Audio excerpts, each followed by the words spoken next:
All right, thank you very much, Stouffville, for welcoming me here to talk about my current passion and my current day-to-day dream, which is to help make the world a better place. So I'm here to talk to you today about this. This is the lucky iron fish. And the lucky iron fish is a clinically proven, simple solution for a global problem. And that problem is iron deficiency. So main symptoms for iron deficiency are fatigue and tiredness. You're tired all day, you can't perform in school, you have a lacking ability to work. But it's actually a greater problem than that. In fact, symptoms for iron deficiency can range from dizziness and fatigue all the way to death. It negatively impacts the lives of 3.5 billion people around the planet. That is half of the world's population. Raise your hand in here if you have iron deficiency or if you've had iron deficiency, because I have, yeah. It does not discriminate against the developed and developing world. When you have iron deficiency, your ability to work or focus in school is reduced by 20%. And that actually results in a negative loss to the global economy of $70 billion a year. This is a map that's been provided by the World Health Organization. And as you can see, iron deficiency is seen in every country around the planet. The deeper the red, the higher the occurrences of iron deficiency. So it is definitely seen more in the developing world. The lucky iron fish started off in a country in Southeast Asia, actually in Cambodia, where half of the population suffers from iron deficiency, mainly women and children. We need a simple solution for this global problem, and that solution is the lucky iron fish. So how does the lucky iron fish work? What does it do? Well, simply put the lucky iron fish into your pot. If you're boiling your drinking water or making soup, pasta, rice, just boil it for 10 minutes, and that can release up to 75% of your daily required iron intake. One fish can last over 5 years. So why is it shaped like a fish is usually the next question I get asked. The project actually started off with a disc. And although we found positive results cooking with this iron disc, we had a 0.2% compliance rate, which is very low. Why would you cook with a disc for a condition you don't believe you have?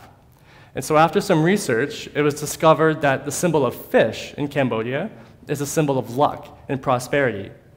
And so we shaped the disc into Tridaisanai, which in Khmer is literally the lucky fish. And after some time, we saw a 92% compliance rate. The main current treatments for iron deficiency are iron supplement pills. These are expensive and they have negative side effects, and they're just not working to solve this problem. In Cambodia, iron supplements cost an average of $30 per person per year.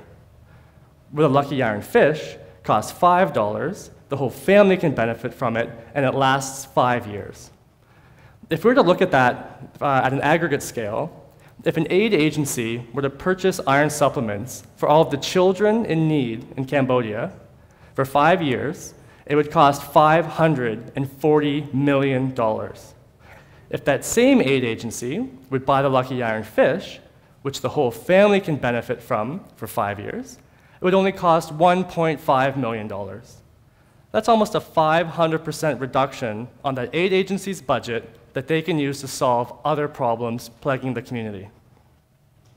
Our competitive advantage is threefold. We have acceptability, as we've seen with the 92% compliance rate. We have affordability, as we've seen at $5 versus $30. And we're the first to the market with this idea. But beyond our competitive advantage is really where my passion lies and why I'm happy to be involved. And that's our social impact. I feel very strongly that businesses have a very important role to play in solving some of the world's most pressing issues. And that's why it is my mission and vision to have a social impact at every level of how we do business, not just at our end product. So the fish is produced locally in Cambodia. This creates economic stimulus in the region and does skills development training for those who produce it. The fish itself is also made out of recycled material, actually recycled car parts to be exact. That's not very appetizing, so we just say recycled material. The packaging is 100% biodegradable and is also produced in Cambodia.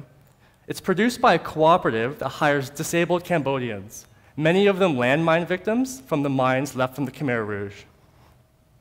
We hire locals to do our distribution and sales, creating an income in the communities and creating an employable workforce for moving up into future jobs and careers.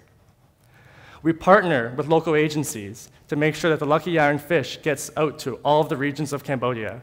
This is our little tuk-tuk. It's 6 months old. It's already seen more of the country than I have, and I've been working there since 2011. We also do nutritional programs in schools and markets to talk about a healthy diet and to dispel some of the myths around iron deficiency. And it's very important for us to say that a healthy diet includes the daily use of a lucky iron fish.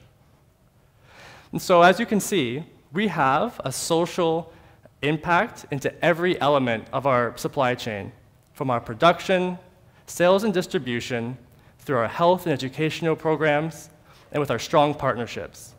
It's our vision to improve both the health and the wealth of the communities we're engaged with. We have many accomplishments to date that we're very proud of. We have 2 successful published clinical trials proving that the lucky iron fish works. We have a trademark and patent on the design and concept of lucky iron fish. Strong partnerships both here in Canada and in Cambodia.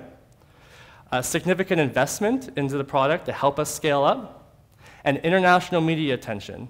We were just recognized at the Clinton Global Initiative University, and Maclean's magazine ranked us one of 5 innovations that's going to make a better planet. So I've been talking a bit about us being a social business, and one way to describe the uniqueness of a social business is we operate with a blended financial model. And so we get funds and resources through revenue, like a business does, but also grant funding, philanthropic support, and equity investment. So this might look a little dry to some and exciting to others. It's very exciting to me. This is our financial projections until 2017. Very standard for a startup, a loss in the first couple of years and then some modest profit.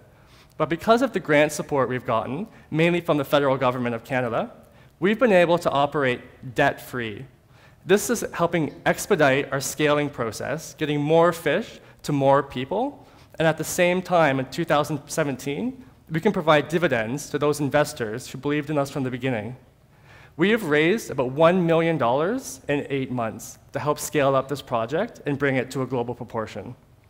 And we're still looking for more investment, so if anyone's interested.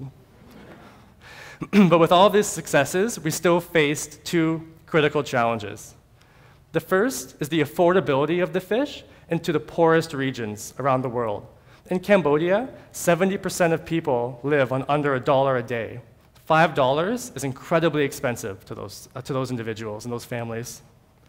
The second is distribution to very remote, inaccessible regions. This is a photo taken during the rainy season. When highways become rivers and lakes, it's very difficult to get the fish out there. I don't think our tuk-tuk with a couple kilograms of fish would make it across that river.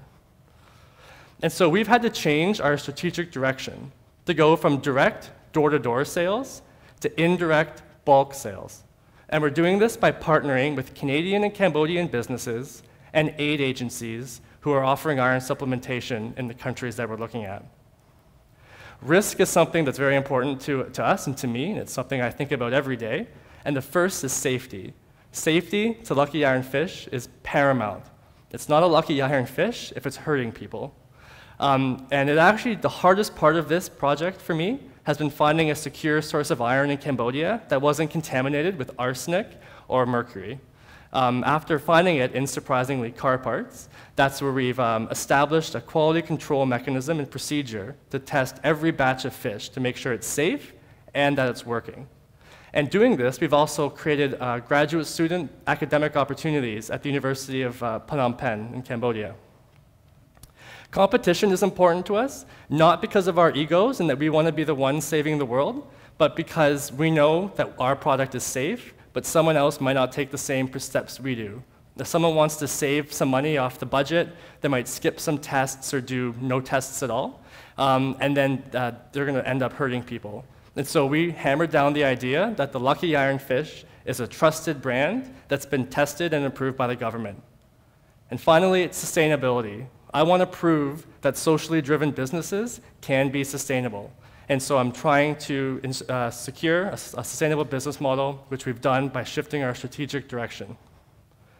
Our expected impact over the next 5 years is to sell 1 million fish in Cambodia, which will improve the lives of 5 million Cambodians. We want to employ 100 Cambodians to produce the fish and an additional 50 underemployed youth to help with our packaging and distribution. The team to do this is an amazing team that's growing every day. It's being led by myself, as it was said before, a PhD candidate who will soon graduate and then be able to devote 100% of my time to this project. We have Dr. Alistair Summerlee, who's the president of University of Guelph, chairing our board, and Chris Charles, the inventor of the project, in an advisory capacity on our board. The Mars Discovery District in Toronto has provided amazing mentors with experience in this area, and they provide feedback that's been very beneficial to us. But what's very important to us is we also have partners on the ground. And so we have 2 critical partners, EME and 17 Triggers, who are helping navigate cultural barriers and understand the Cambodian system. So we're not done with Cambodia. The focus groups have shown that a fish is significant in many cultures and religions. And so it is my goal to see a fish in every pot around the planet to make a difference in iron deficiency. And I want to say, lastly, that if you're excited by this project, if you like it, you can go to our website and buy a fish for yourself. However, we're not going to charge you $5. We charge $25 in developed communities, and then those profits will support the purchase of 3 fish for those who can't afford them. So thank you very much for listening about the Lucky Iron fish, the shape of health, the shape of hope.